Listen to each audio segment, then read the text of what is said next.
Triple E EDC back again with another knife video. This is the Spyderco Dragonfly 2. This is the S30V version. There's been several other versions. The base version is VG10, and they all come in a different color, just like many of Spyderco's other knives will come in different colors for different sprint runs. The original is black, I believe, and there's also a Wharncliffe version. There is a Salt version. Salt, of course, is the rust-proof version. So there's many, many different versions of this knife. This is basically a smaller version of the Delica. And the Delica is, if you go through size progressions, you have the Endura, which is a larger version of this same design, then the Delica, then the Dragonfly, and then it gets smaller with the Man Bug and Ladybug. I can't remember. I think the Man Bug's bigger than the Ladybug. But they're all basically the same overall design. Now, the Delicas and the Endura have been reported on a bunch, reviewed a bunch, so has the Dragonfly, but I thought I'd throw my 2 cents into the ring and see if it stacks up any differently in the market today. So let's go ahead and talk about the good and the bad of this knife, but first let's go ahead and get some size comparisons. So this is a pretty small knife. I mean, here's the Spyderco Tenacious. You can see it's much, much bigger. Here is the Spyderco Para 3. Just absolutely dwarfs it. Here is the Spyderco Paramilitary 2. Really dwarfs it. And here is the Benchmade Bugout. The Benchmade Proper. And Benchmade Griptilian. So you can see it is a very, very small knife. Now, there is one size comparison within Spyderco's lineup that I wanted to show you guys, and that is the Spyderco Meerkat. So as you can see, this is an interesting size knife because it's a taller blade, a little bit shorter, very, very similar cutting edge here, similar shaped cutting edge. It's got a smaller handle, slightly shorter handle, but a taller handle and a thicker handle with thicker blade stock. So, a little interesting comparison here between these two. I'll probably do a video that's just comparing these two guys a little bit later. But for now, let's go ahead and talk about the good and bad of this particular knife. So let's go ahead and start out with one of the great things about this knife. This is probably one of the best fifth pocket knives you can possibly buy. When I say fifth pocket, I'm referring to that watch pocket, the pocket watch pocket on jeans that comes usually on the right side, at least in men's jeans. And it is, you know, that small pocket that's right above your other pocket. So this thing will fit right in there, absolutely no problems. It's a great size for that. It is really, really light. The lightweight nature of this is one of the best things about it. So bringing back out the Benchmade Bugout, which is known for being light. Now, these are not stock scales, but with stock scales, the Benchmade Bugout runs about 1.9 ounces. The newer version in CF Elite, which is even a little bit lighter than that, is, I think, 1.8 ounces. And this, the Spyderco Dragonfly 2, is 1.2 ounces. So significantly lighter. Obviously, you've got a lot less in the blade. You know, you're talking about maybe even 2/3 of the cutting edge. But if you're looking to really, really significantly shave weight off of your knife, this is one way to do it. So that's a huge plus there. The S30V steel on this is great. I love S30V as a super steel. I know a lot of people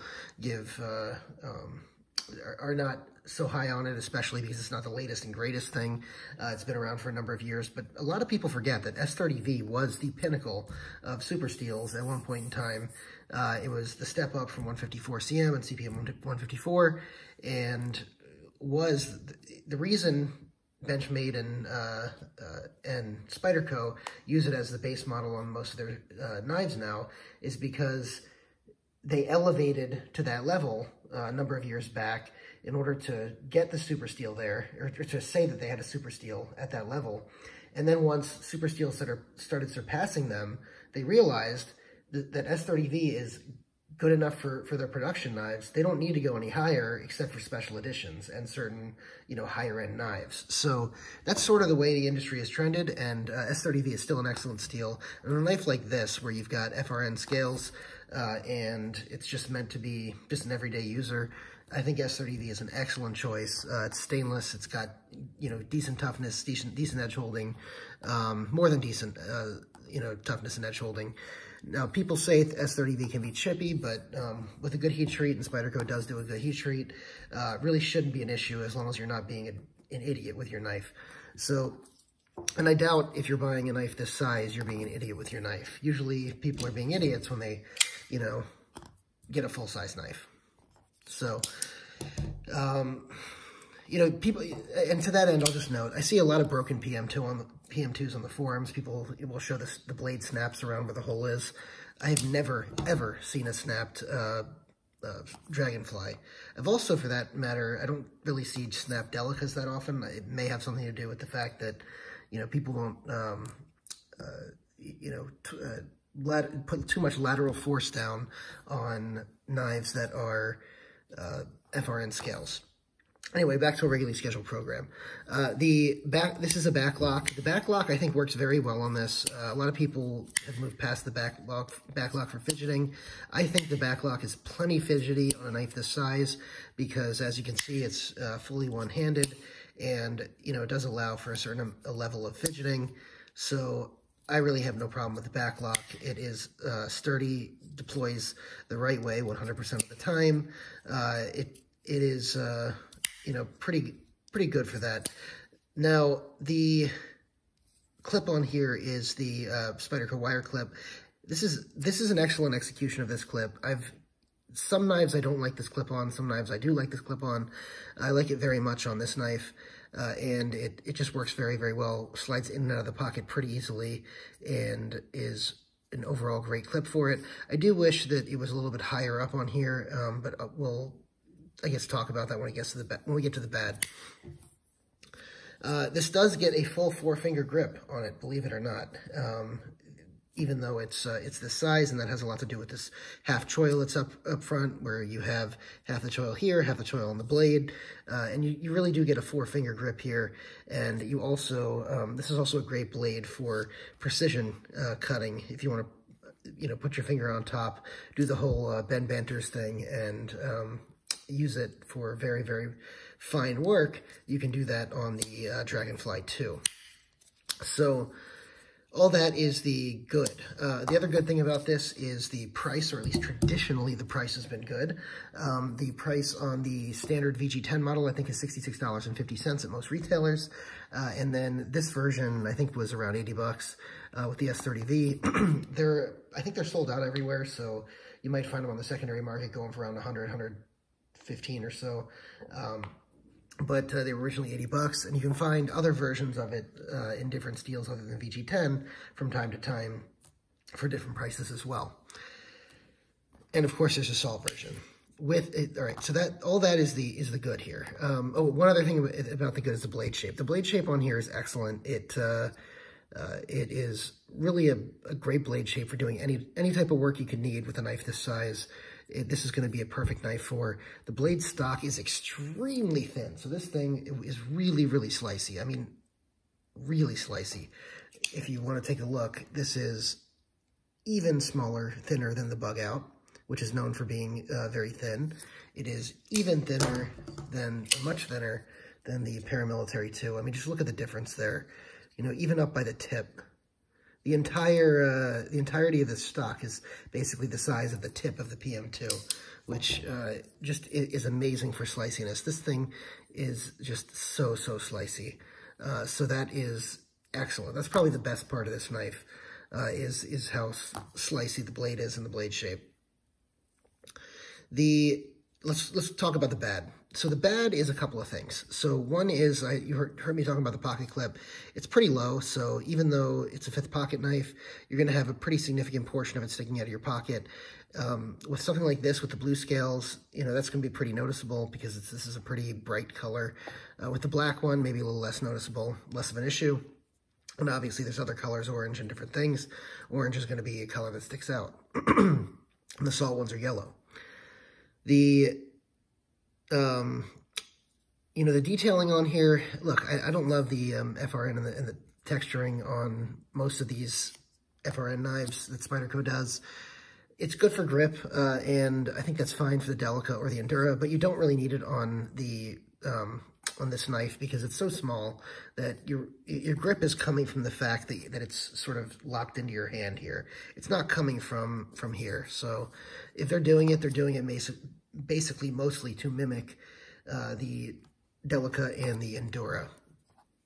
Another thing that I don't like here is it's so small. You saw me struggling with it earlier. I was trying to remember if I could Spidey flick it. And the answer is not with my hands. I have size large gloved hands, and it's just too small. I can't get the grip I need to Spidey flick it, you know, out the way I want. I mean, I guess you could try to do it with a pointer, but, you know, it's not loose enough to do that. Yeah, it's just not working. So as far as fidget factor, you don't have that one aspect of the fidget factor, which is the Spidey flick, which is one of the best things about the Spidey hole to begin with. And no Spidey flick is just, it's not a fun thing. So I don't love that. Another thing that I don't like about this knife is the edges here are kind of sharp, but that's pretty standard. I'm talking about on the Spidey hole. That's kind of standard across all the Spideys in the lineup. You know, the Para 3 and the Paramilitary 2 and the Meerkat, the Tenacious. All these, none of the holes are chamfered here. So, you know, it is what it is. But it's something that I'd like to see happen, but for, you know, what the price you're paying for this, I don't necessarily expect it. Another thing is I don't like, you know, you see the rubber ring that goes around the pivot. The pivot is just, you know, as plain as can be, regular Torx with, you know, a rounded head. And it's got these black rubber rings on both sides. And, you know, it's just unattractive. I don't like it. On the black ones, you won't notice it, but on any other color, you really do notice it, and it's somewhat problematic. One thing I forgot to mention on the good is that this is a right or left-handed tip-up carry, and it is ambidextrous for that purpose with the back lock, which is a step up from the tip-down carry here on the right or left-handed tip-down carry on the Meerkat. Anyway, as far as you know, as negatives, that's a negative as well. So the biggest negative for me, though, the biggest negative for me is the ergonomics, and it has less to do with the size and more to do with the handle. So, or maybe it has something to do with the handle size. So, if you look here, I have size large gloved hands, which is, you know, medium and large are probably the most average sized hands you can get. So here, the pinky sort of fits here, the pointer obviously fits here, and your two fingers fit here. But if you see how it's hitting, you know, there's so much space in here that it just feels awkward to carry. It feels like, you know, these two fingers are pinched together and I've got space between these two. It doesn't feel good. You know, contrast that with the Meerkat, and you see that there's no extra space in these two fingers right here. It's just the perfect size. And then you put your one finger back here and your one finger here, and you're locked in. It's perfectly locked in, right? And the Meerkat is pretty much the same size knife as this. So, you know, you saw earlier that the handles were a little bit different in size. Here you go. So, actually, now that I'm looking at them, they're more similar in size than I thought, which is kind of interesting. You can see the big difference, though, between these two is, you see if I line up the choils here, see how much more space is on the Dragonfly than on the Meerkat for your fingers? That's the problem right there, because you just have too much space in this area, and it's kind of uncomfortable, for me at least. I think somebody with medium hands might be able to scrunch 3 fingers here and then, you know, and not put a finger back here, and then it would be fine. But this is an uncomfortable grip as well. For me, it's especially uncomfortable for me. So I feel like I do have to put my pinky back here, and it just doesn't feel right there as well. So, you know, that's definitely a drawback. Someone with medium-sized gloved hands would probably fit much better on this, or small. Also, women tend to have smaller hands than men. So if a female who has hands smaller than a men's size large glove would probably be good for that as well.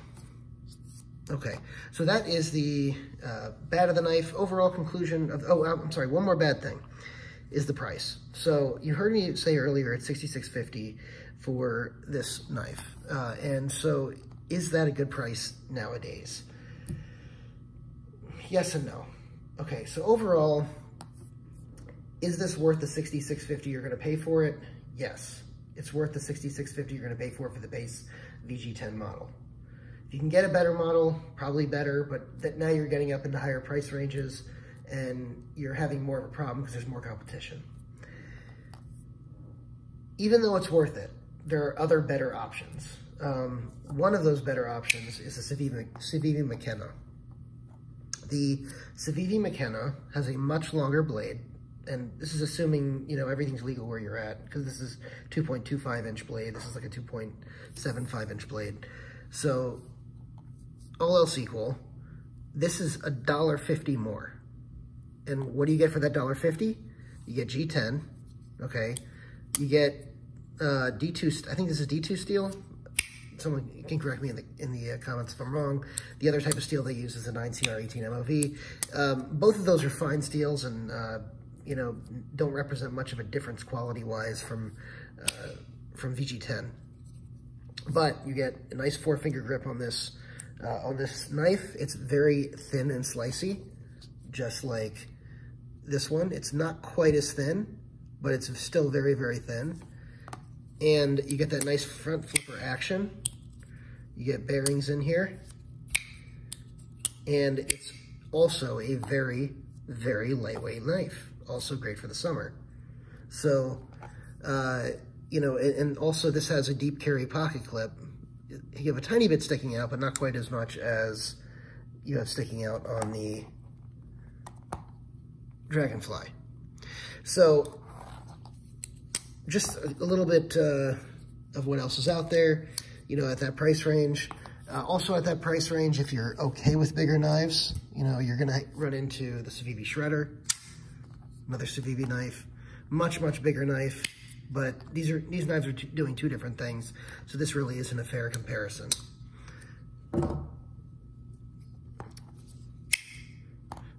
Another knife that we might use as a comparison here is and this is also a bigger knife, but is the CRKT LCK.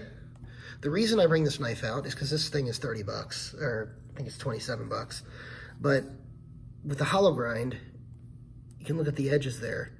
The hollow grind, it's not so far off from the very slicey edge that this has. And, you know, this is another option here. Again, deep carry clip, but this is full deep carry. And another slim profile. This one's going to be much heavier though. But it is, you know, and this is also, I think, 8CR13 MOV, if I remember correctly. Let's see. Does it say it on here? No, I don't. I think it may be 8CR13 MOV, but at 30 bucks versus $66.50, you're splitting hairs on the steel. Anyway, so is this knife, overall conclusion, is this knife worth it and recommendable? Yes, with the caveat that I think there are better things on the market these days for the money that you're going to spend. Many of the knives in the Civivi line are going to be there. Some, you know, other Chinese makers like Real Steel has some interesting entries, and Steel Will obviously, but Steel Will has a lot of their knives are larger, but a lot of competition at this price range now, and Spyderco needs to catch up a little bit to that, I think. So thank you guys for watching. Go ahead and hit the subscribe button, hit the notification bell, let me know so you can catch all my content, and hit the like button as well. And I appreciate you guys watching.